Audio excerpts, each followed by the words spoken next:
A 10-year-old girl drowned and several other swimmers had to be rescued after a rip current swept them out to sea in wilderness in the Garden route. In Durban, a man drowned while trying to save his 11-year-old son who was caught in a rip current at a beach on KwaZulu-Natal south coast. What are rip currents and how do we spot them? Well, to unpack this, we're now joined via Zoom by Dr Cleeve Robertson, National Sea Rescue Institute's CEO. Dr. Robertson, thank you so much for your time. Well, let's pose that question to you then. What are rip currents and what causes them? Good afternoon. Well, the one incident in wilderness, if you drive down the Cayman's River Pass into wilderness and look down at the beach, you'll see these blue streaks of water heading out perpendicular to the shore in between the waves, and those are rip currents. So if you imagine all the water coming in with the surf has to go out somewhere, and it finds a channel and then heads out to sea through a much deeper channel that you can identify because it's blue, or there's no wave action in that particular area. So that's how you identify them. Just remember, the surf zone is a very dynamic zone. It varies according to the tides, according to the weather, the wind. So it's a highly dynamic and hostile area. And people swimming in the surf, they should be able to swim properly. If you can't swim, then don't go any deeper than your waist. And be very careful in that area. The surf is, as I say, very hostile and threatening, if you don't know what you're doing. So what then is the difference, between a rip current and an undertow? Because a lot of the time we just think, it looks like what appears to be a wave and you think you can actually ride it. But just talk to us about the differences.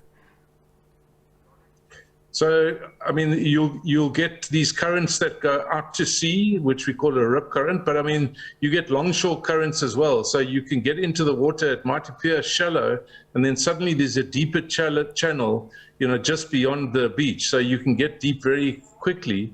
And even in that, there can be a current running along the shore, and then it runs out to sea. And in this incident at Wilderness, that's one thing that happened, is the current went along and then out. And it happens within seconds, and you cannot swim against a current that's this strong. It pulls you out at a couple of knots, and you cannot swim faster than that. The way to escape a rip current, of course, is to swim across it and into the surf zone, and the surf will bring you back to the shore. The challenge is not to panic. When you get into that situation, take a deep breath, float, get comfortable, don't thrash about, because that uses unnecessary energy. And if you can get back into the surf zone, it will bring you in. Or if you drift out into the backline beyond the breakers, hopefully there'll be rescue services or lifeguards to come and fetch you from that area.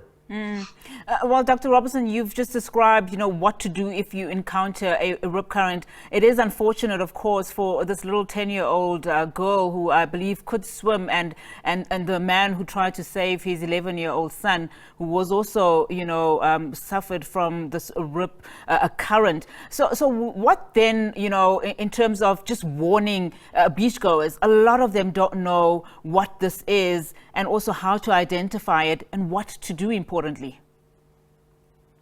So correct. So even wherever you are in the surf zone, assume that these currents will exist and ask for advice. Preferably swim where there are lifeguards present, or if they aren't, ask local people or law enforcement or other agencies that are around on the beaches, and they'll be able to tell you where the safer areas to swim are. There is beach signage, obviously, and there will be beach signage that warns people of rip currents or dangerous areas. And then look for our pink buoys on the beaches as well. We've placed these pink rescue buoys at strategic places, and so that if people do get into trouble, strong swimmers could take those buoys and go and rescue the people, if there weren't any lifeguards present.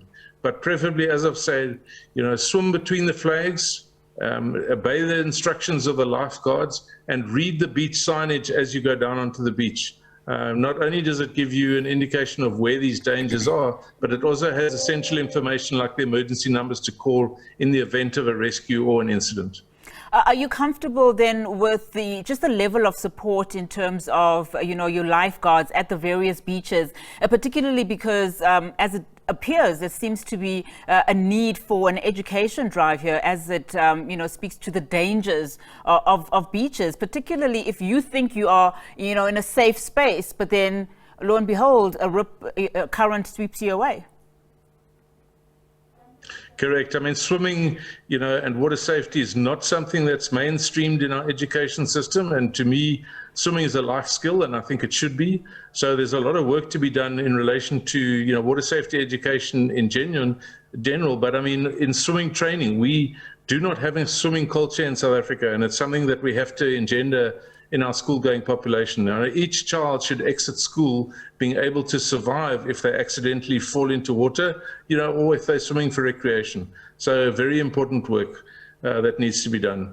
It is that time of the year, of course, Dr. Robertson, when we do see a lot of people getting into trouble, whether it's rip currents or just people who have gone in too deep, some who cannot swim at all, getting into trouble within the water. And unfortunately, we do have some drowning cases. How has it been for the National Sea Rescue Institute so far since the holiday season has begun? Well, I mean, I think as you've indicated, every fatal drowning like this is an absolute tragedy for a family. The South Coast, the weather hasn't been great along the South Coast, the East Coast up to Durban. The sea's been quite rough in places, which has been different, along the West Coast and in Cape Town. It hasn't been that bad. And so obviously these hazards have been worse than they would have been. And there've been a number of incidents up and down the coast. So, we just implore people to be as safe as possible. And if you cannot swim when the water's deeper than your head, as I say, don't go deeper than your waist. Of course, very important. Dr. Robertson, thank you so much for your time this afternoon. Really do appreciate it.